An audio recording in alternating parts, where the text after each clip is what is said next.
Hello and welcome, ladies and gentlemen, to a new edition of the Daily Debate. In tonight's show, we're going to be focusing mainly on the Cold War between Saudi Arabia and Iran that just got a little bit hotter recently after the execution of 47 in Saudi Arabia, including the Shiite cleric Nimr, and Iran responded by actually attacking and setting fire to the Saudi embassy and consulate in Tehran. Later on, Saudi Arabia cut off its diplomatic and political ties with Iran, and followed suit were countries such as Bahrain, Kuwait, and also Sudan. We're going to be focusing on this topic mainly tonight, and later on we're going to shed a little bit of light on the Egyptian-Saudi Business Council and its activities and its plan for the near future here in Egypt. But before we do so, let me welcome our distinguished guest, Dr. Ihab Ammar, the political analyst. We're also joined here in the studio by Ambassador Dr. Samir Borhan, former Assistant Foreign Minister. Gentlemen, thank you very much for joining us. Thank you. Ladies and gentlemen, before we start our discussion and our debate, let's check out this report regarding the cutting off of diplomatic ties between Saudi Arabia and Iran after the Saudi embassy and consulate being attacked in Tehran, and we'll be right back.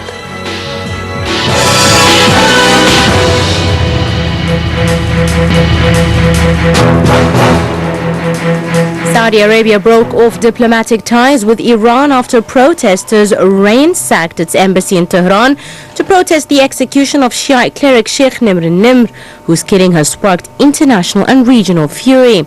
Saudi Foreign Minister Adel Jubair made the announcement at a news conference in Riyadh and said Iranian diplomats had 48 hours to leave the kingdom. He said Iran's history is full of negative interference and hostility in Arab issues, and it is always accompanied by destruction, accusing Tehran of seeking to destabilize the region. He said the attack on Tehran was in line with what he said were earlier Iranian assaults on foreign embassies there, and with Iranian policies of destabilizing the region by creating terrorist cells in Saudi Arabia. The Saudi top diplomat said Saudi authorities had asked their Iranian counterparts to ensure security at the embassy, but they did not cooperate and failed to protect it. Jubair said those executed had received fair and transparent trials and were convicted of carrying out terrorist operations that led to the deaths of innocents. The Saudi embassy in Cairo stressed the independence and integrity of its judiciary following the execution of 47 convicted of terrorism, including the prominent Shiite cleric Nimr. The embassy added that the verdicts were issued regardless of the ethnic identity or ideologies of the convicted. It said the verdicts were based solely on the terrorist acts of the convicted that led to the deaths of many innocent individuals. Those executed included an Egyptian and a Chadian. The rest are all Saudis. The executed also included Sunnis who'd been convicted of involvement in deadly 2003 and 2004 Al-Qaeda attacks that killed Saudis and foreigners in the kingdom. In reaction, Iran's supreme leader said Saudi Arabia would face quick consequences for executing Nimr. It wasn't long before protesters attacked the Saudi embassy in Tehran, hurling Molotov cocktails and cheering at the building caught fire. A mob also attacked the Saudi embassy consulate in the second Iranian city of Mashhad amid protests at Nimr's execution. Iran has said it arrested 44 people over the embassy attacks, and President Hassan Rouhani said the demonstrators were radicals and the assaults totally unjustifiable. Iran's supreme leader Ayatollah Ali Khamenei called for divine revenge against Saudi Arabia. Khamenei was joined in his condemnation of Nimr's execution by Iraq's top Shiite authority, Grand Ayatollah Ali al-Sistani, who called the death sentence an unjust act of aggression.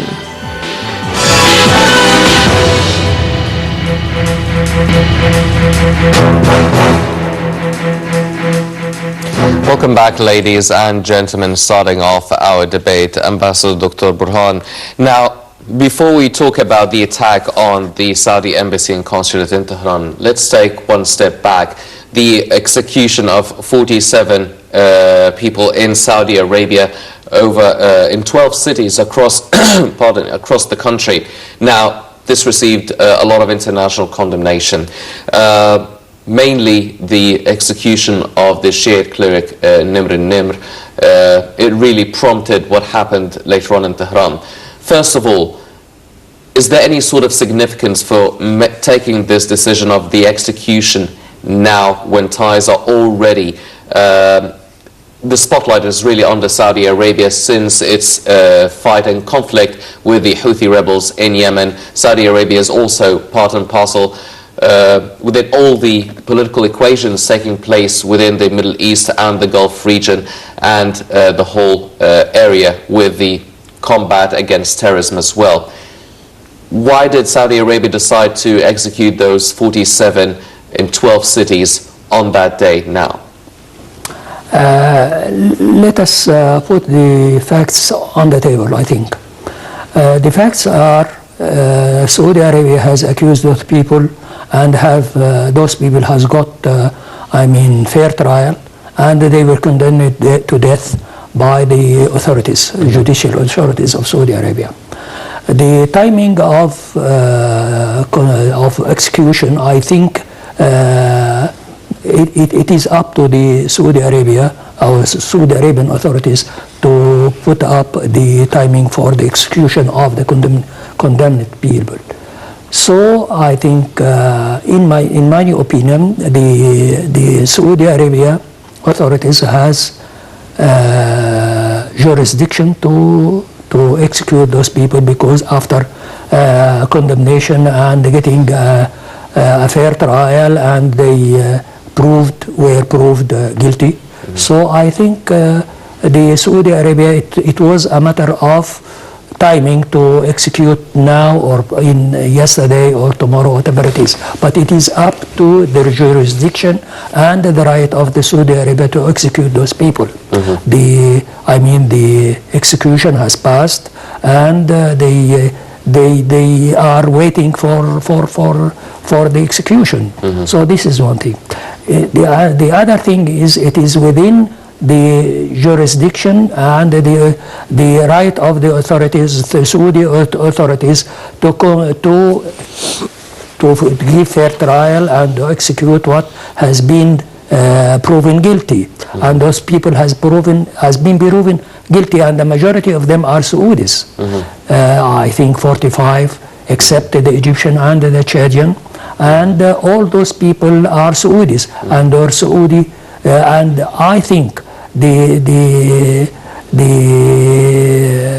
Iranian authorities should not intervene in the internal affairs of Saudi Arabia, because this is a direct intervention in the Saudi Arabian internal affairs, and I think it is not sufficient that the one of them, Nimri, is a Shiite Muslim, because Iran is not a sponsor for the Shiite all over the Islamic world.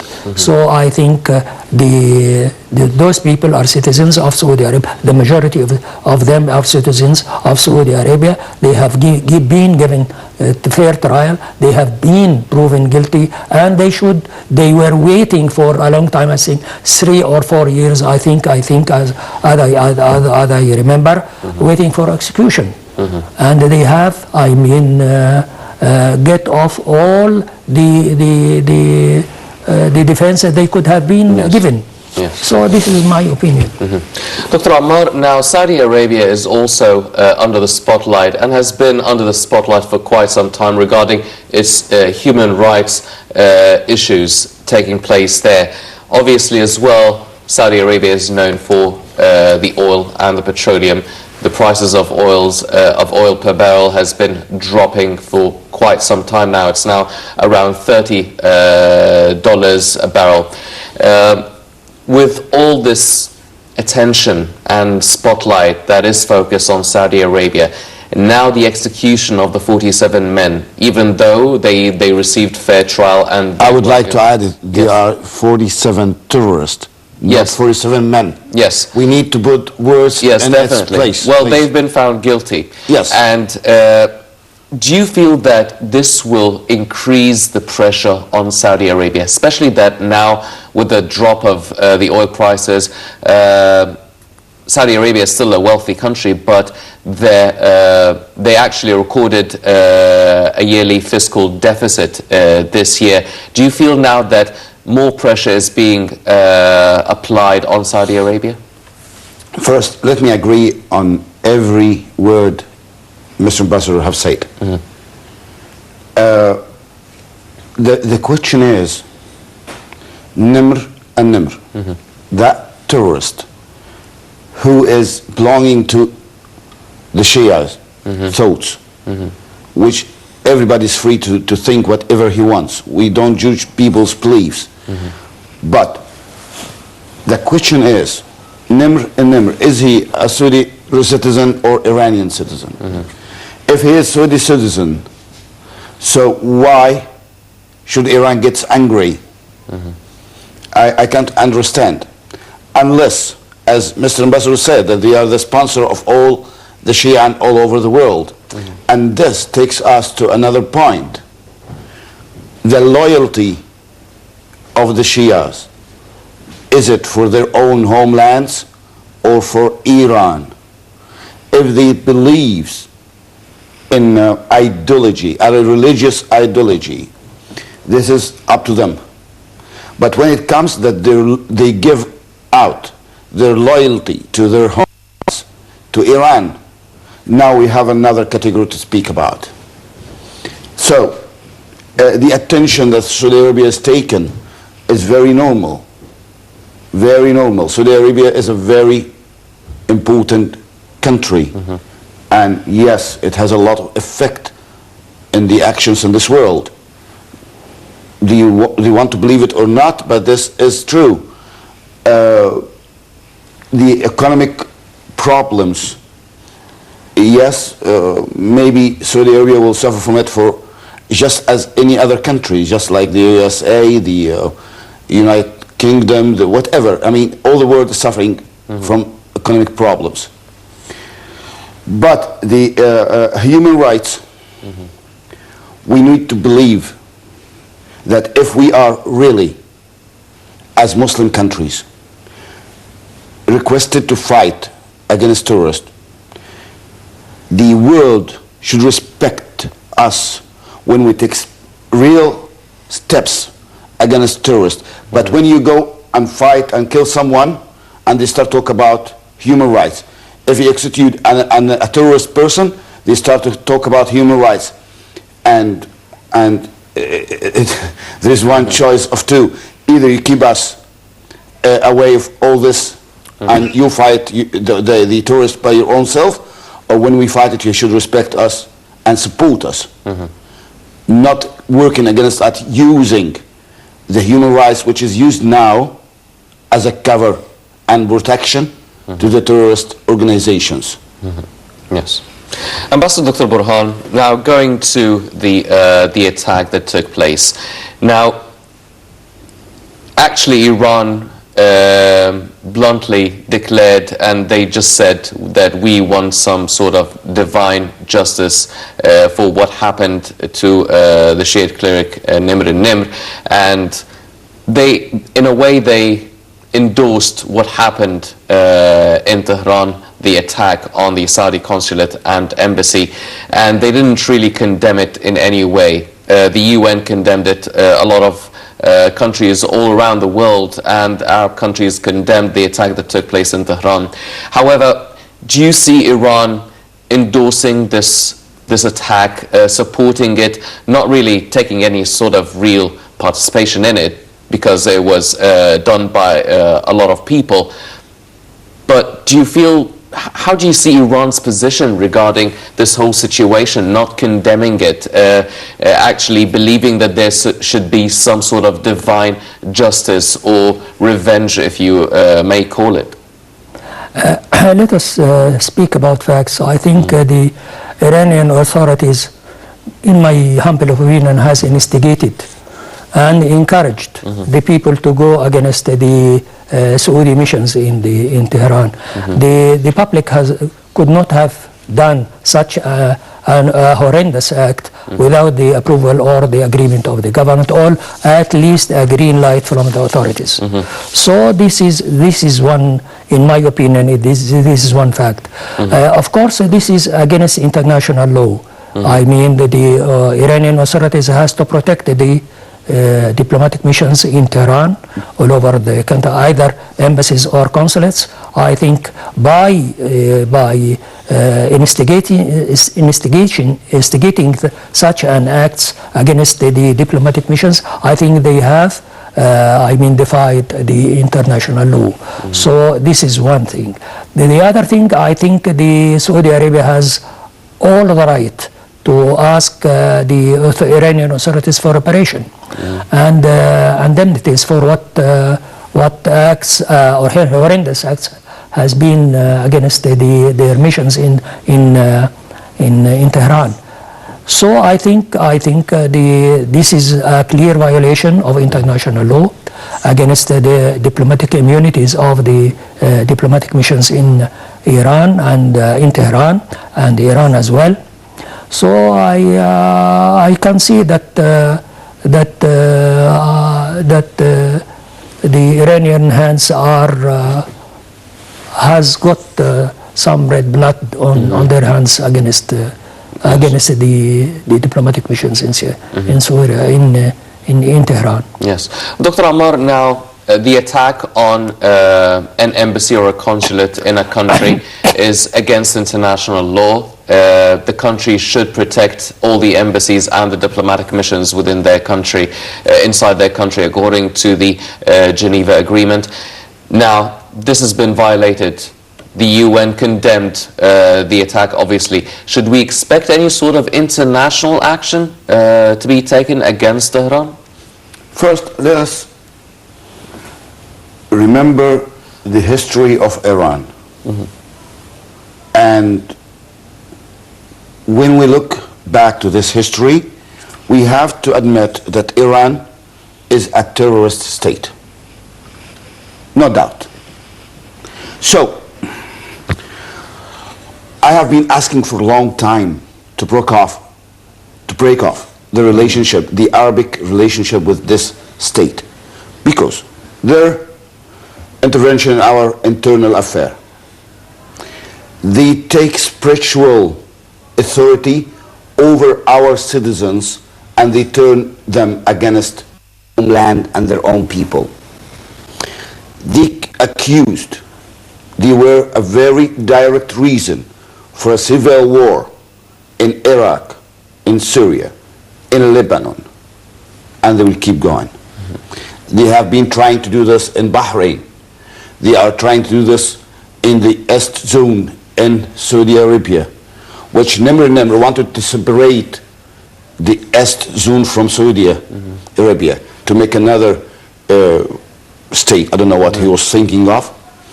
So I cannot understand what kind of relation is between Obama and Iran. He was the godfather of the nuclear deal of Iran. I don't know what this man is having in his mind. He's having a lot of passion about terrorist things. I don't know, maybe he likes to play with strange toys, but Iran is a terrorist state. It is working against everybody. The state is based on religious beliefs. I'm not authorized to say it is good or bad beliefs, but I'm talking about politics. This state will not do anything which shows that it is a good state. They will keep going on and on and on and on. Yesterday I heard that they are going to Saudi Arabia. Yeah, and so? Are they going to stop interfering in Saudi Arabia internal affairs? Their own allies in Qatif, they will stop their violence against the Saudi Arabia authority? Are they keeping their allies quiet in Bahrain, in Lebanon, in Iraq, in Syria? Yes. This state should be treated as a very dangerous state which affects the security of the whole world. Yes, I believe we should, the Arabic countries, talk to the world about what Iran is doing internally in our countries. Yes. They are turning our citizens against their homeland and their families and their own population. They are taking spiritual authority over them. This is very dangerous, and it will lead the whole world to a whole world civil, religious war, Yes. which is very dangerous. Ambassador Dr. Borhan, now, understandably, Saudi Arabia cut its diplomatic ties with Iran. Also, Bahrain, Sudan, and Kuwait cut their political and diplomatic ties with Tehran. Why did these countries cut their ties with Iran? Is it showing some sort of condemnation to what happened in Tehran and support to Saudi Arabia? Notably, the United Arab Emirates didn't do anything about it. They didn't cut their diplomatic ties. So the question is, why did Bahrain, Sudan, and Kuwait cut their ties with Iran? And is there any sort of significance why the United Arab Emirates didn't? I think we can understand the situation of Bahrain, because Bahrain has been inflicted by Iranian intervention, and nearly 50% of the population in Bahrain are Shiite, Shiite Bahrainis, and they, I mean, their allegiance are towards Iran, unfortunately.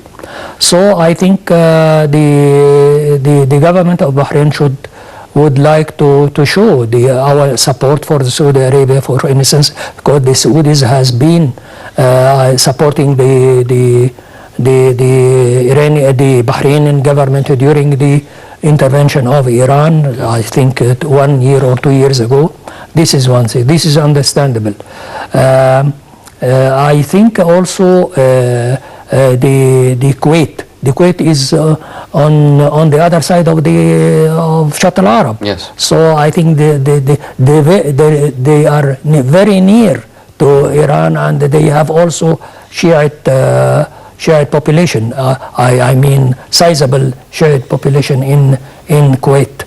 So I think the government of Kuwait should also support Saudi Arabia in their actions, and to show their flags to Iran that we are standing by Saudi Arabia as well as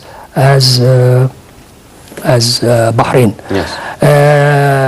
We come to the situation of the United Arab Emirates. No, but Sudan as well. Sudan, yes. Cut, yeah. Sudan, I think Sudan is aligned with the Saudi Arabia, and because they receive financial support and they receive investment, Yes. and so they have to show at least some kind of support to the Saudi Arabian government, and this is obvious.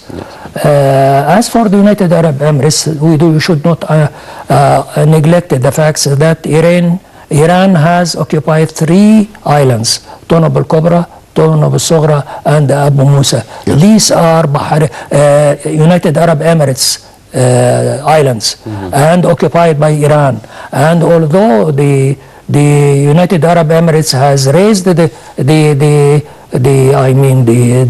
question in many forums, international forums, but Iran didn't acquiesce to the request of to decolonize those islands, and unfortunately the United Arab Emirates could not stand in the face of Iran after Iran has been a sizable territorial power. This is one thing. The other thing, I think the United Arab Emirates governments would not sever all relations with Iran, despite what happens between Saudi Arabia and Iran, and despite the good relationship which exists between United Arab Emirates and Saudi Arabia because of the situation of those 3 islands. Yes. This is my analysis. Yes. Well, Dr. Ammar, you said that the Arab countries actually need to sit and talk and find some way to respond to what's taking place in Iran. True. Now, Saudi called on the Arab League to hold an extraordinary meeting between all the Arab countries and members of the Arab League to discuss what happened in Tehran and condemn what happened there and support Saudi Arabia. Now, the Arab League forwarded and circulated this message to all the members. Now, when they do actually hold this extraordinary meeting, what should we expect to be the outcome of such a meeting? Should we expect a unanimous condemnation of what happened? Should we expect some sort of political action or economic sanctions or military action? What we expect or what we hope, Mr. Hani? Well, both. Well, what I expect is a lot of talks. What I hope for is, first, we have to remember that Iran is occupating Ahwaz, and Ahwaz is an Arabic land. I wish the Arab people call Ahwaz an Arabic country. Second, Mr. Ambassador have talked about the Emirat Islands, which are occupied by Iran. Iranians should get off there. What we don't remember actually is how many Iran killed from the Arab people. If you compare it with what Israel killed, Iran killed more. How many lands do Iran occupy? Arabic lands. If you measure it with what Israel occupied, you'll find Iran is occupying even much more. People should understand that using the Islam name in the name of that republic, if it is a republic, should not be a real taken off people's mind. Iran have always worked against us. Us, I mean the Arabic world. And they worked even against the other countries. But they are calling America the great Satan, and Obama had already given them the power knuckle. I don't know how. Maybe Obama sees America as the great Satan too. I don't know. Anyway, so the Arabic countries are requested to take real actions. If we the question is, do we support the Saudian steps? Of course. And I see that it needs to be even more. Are we going to let down Saudi Arabia in any stage? No, because my president has said it clearly. You will always see us together. So yes, we are together. People like it or not, I mean people who are against us. But we are always together. What is coming out of this meeting should be real steps on ground. Why people, the Arabic countries, the Arabic governments, the Arabic leaders do not support the Iranian opposition? As Iran use their own allies against our governments internally. Actually, it is very good idea to support the Iranian opposition and pray for the Iranian resistance in the inside of Iran, like Ahwaz resistance. At the end of the day, well, I hope the coming meeting will bring some real action, not more words. Yes. Ambassador Dr. Borhan now stepped in. They said they were calling on both sides for calm and restraint, same as the UN Secretary General Ban Ki-moon called for. And Turkey actually offered to play some sort of an intermediary role between both countries to calm the situation. Is this, how do you see Turkey actually stepping in, trying to take that role of mediation between both countries. Do you think that it will be a role that will be welcomed by both sides, Saudi Arabia as well as Iran? Do you feel that maybe some other country should take the initiative? I think there are some kind of feud between Turkey and Iran, and of course I think Turkey is supporting Saudi Arabia in its steps.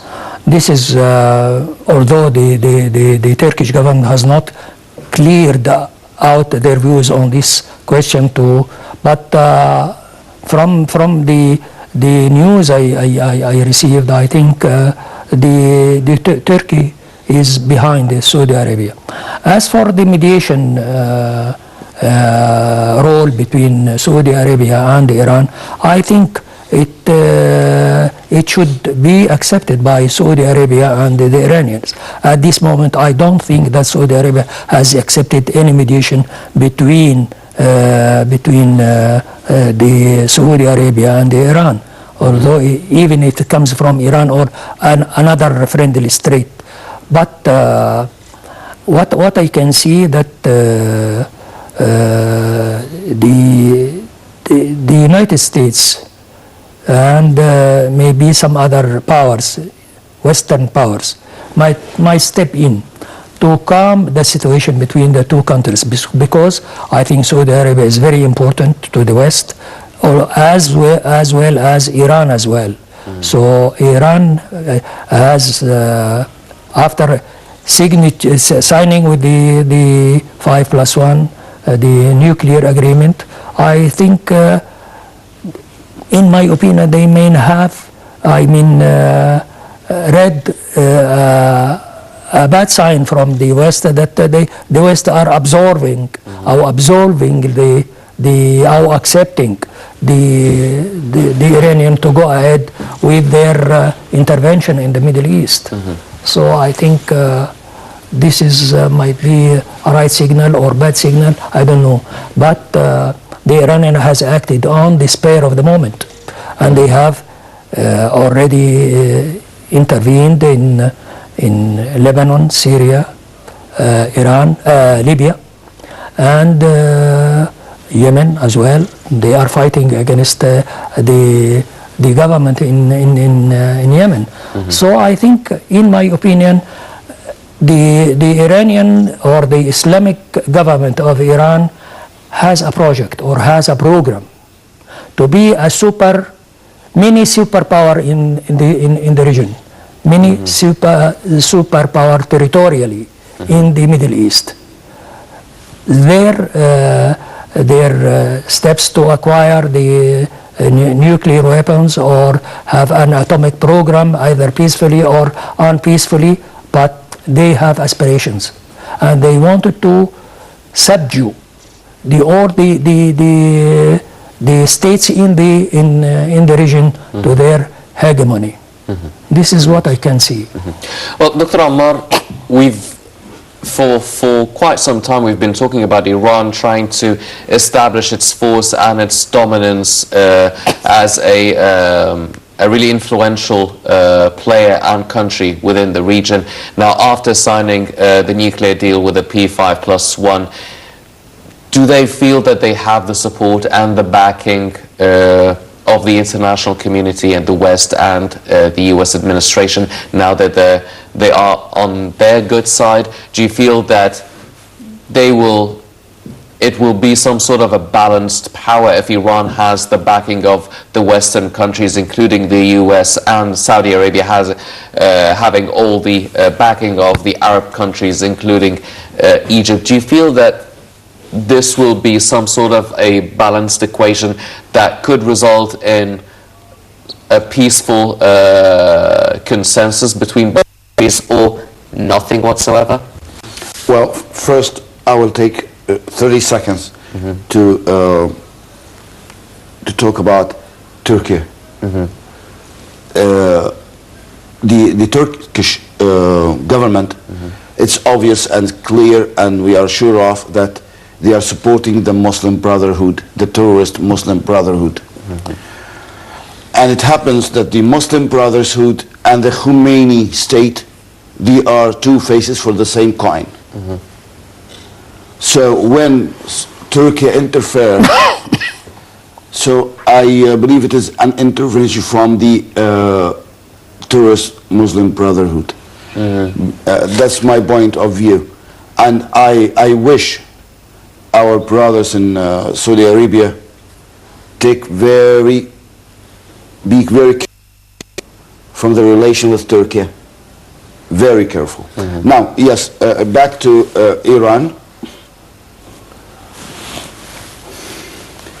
Iran have been given that power to put the Arabic world under threat. So the weapons market goes on more to solve the economic problems in America and Europe and the whole world that produce guns. So it is a matter of marketing. They will not allow Iran to be a nuclear power, and they will keep it balanced between the Arabic countries and Iranian state. So the weapons market will go on in a good level. But do the Khomeini state in Iran will resist and will remain in Iran? This is the main question which we have to look after in the coming months, because what is going on inside Iran, when you look inside Iran, Iran is on fire internally. Yes. And one day or another, very soon, we will notice this fire. I hope the Iranian people gets their own back soon from this terrorist, religious, extreme state. Yes. Well, ladies and gentlemen, definitely Egypt made it clear that they are supporting Saudi Arabia and condemned the attack on the Saudi embassy and consulate in Tehran, but not only on the political level, also on the economic level. And the Egyptian-Saudi Business Council kicked off their talks yesterday, Monday, in Riyadh. Let's check out this report and we'll be right back.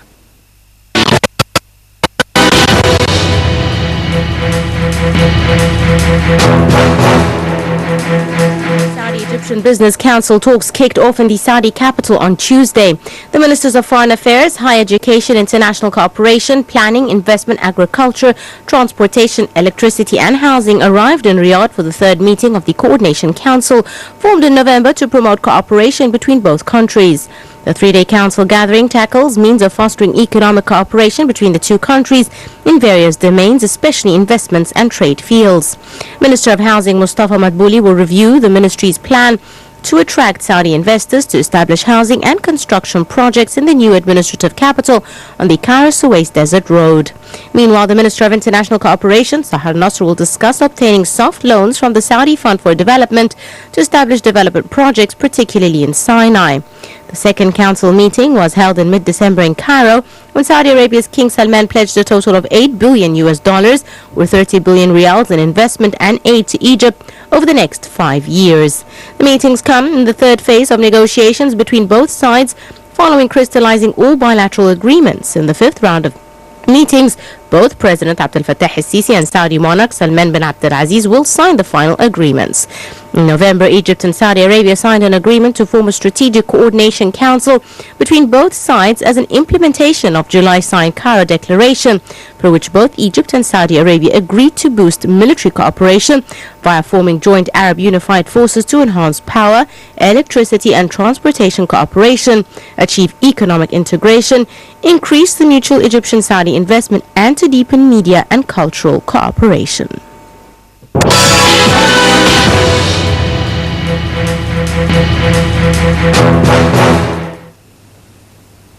Welcome back, ladies and gentlemen. Focusing on the Egyptian-Saudi Business Council talks and the efforts exerted in the economic field. Now, Ambassador Dr. Borhan, obviously the relationship the political and the economic relationship between both countries are quite strong, and they are only getting stronger.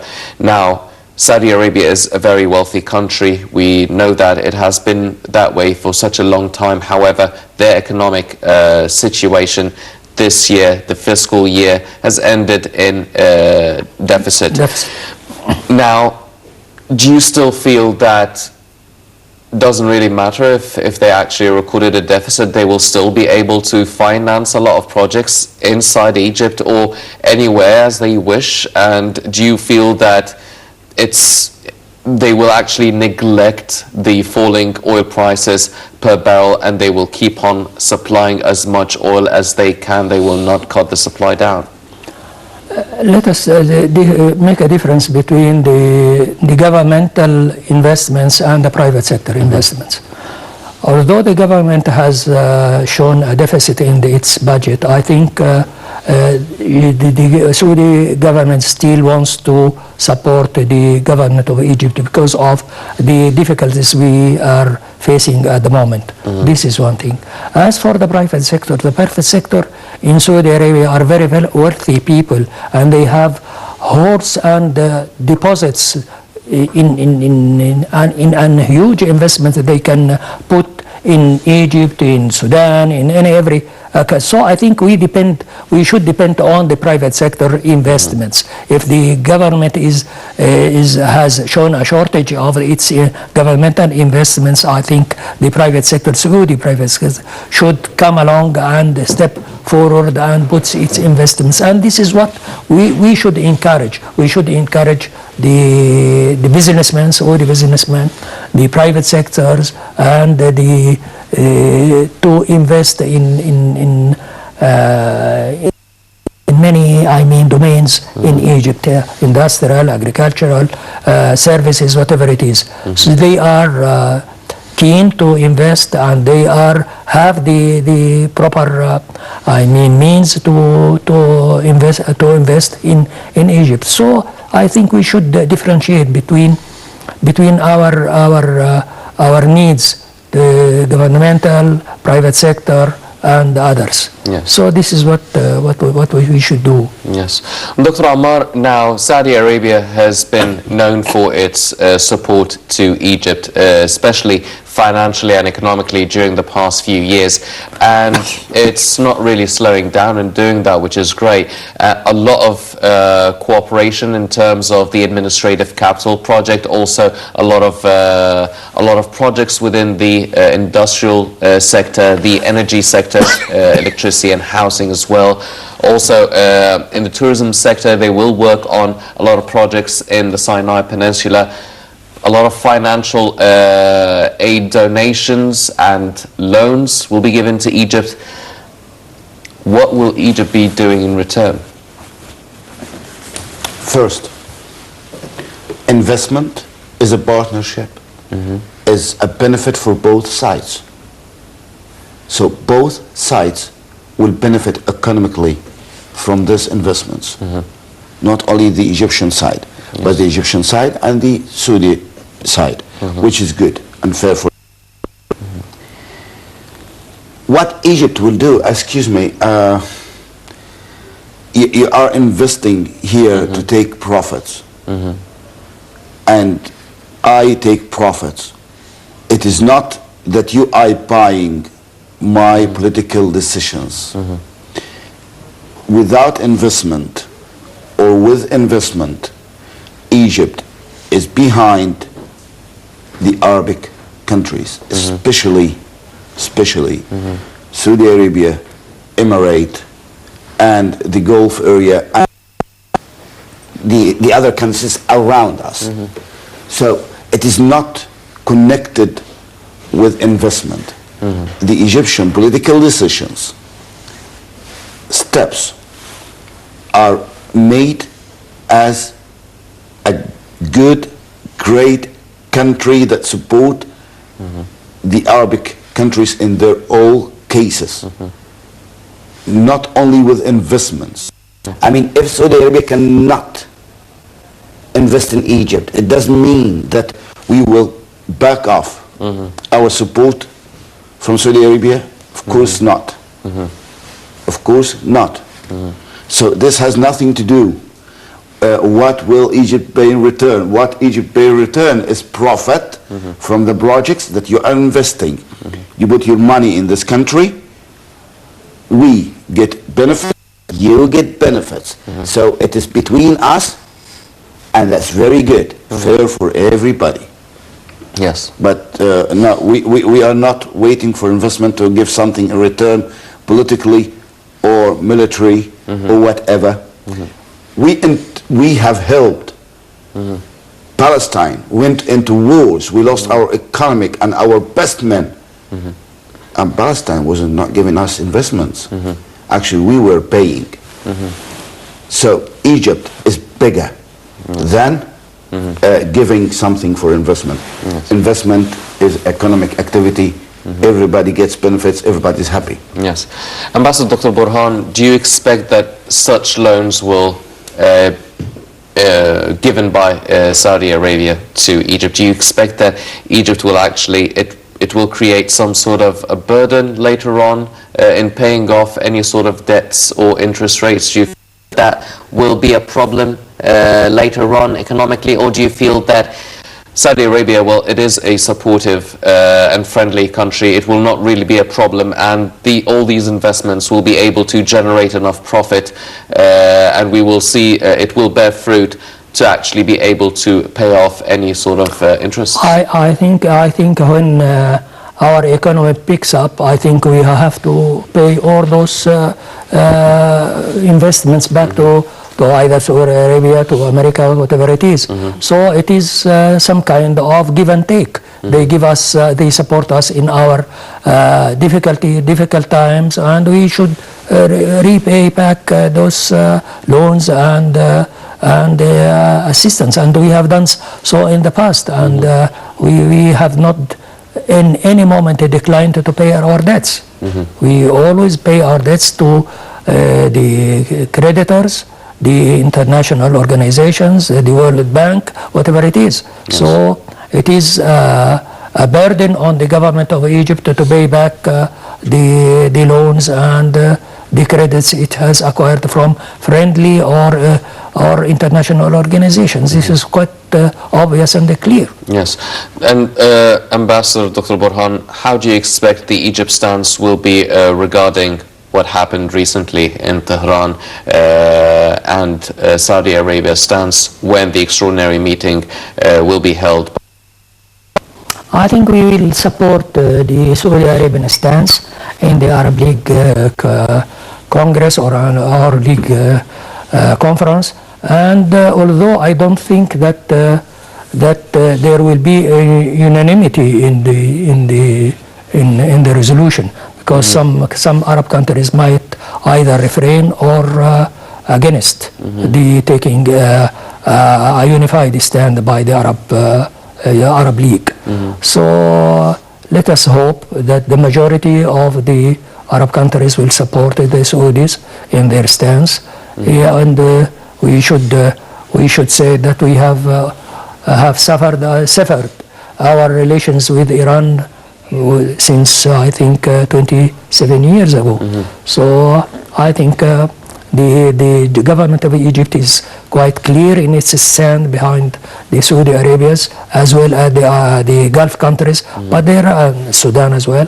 There are some other countries, either I shudder to mention any of them, but I think there will be some reluctance to support the Saudi Arabians because of bad relationships between Saudi Arabia and those countries, or because they would not antagonize Iran. Yes. Dr. Ammar, one final question because we're running out of time, so we'll make it quick. Imagining the worst case scenario between Saudi Arabia and Iran, what do you expect would happen? No war, no military action, rest assured. But they will move their allies in Saudi Arabia.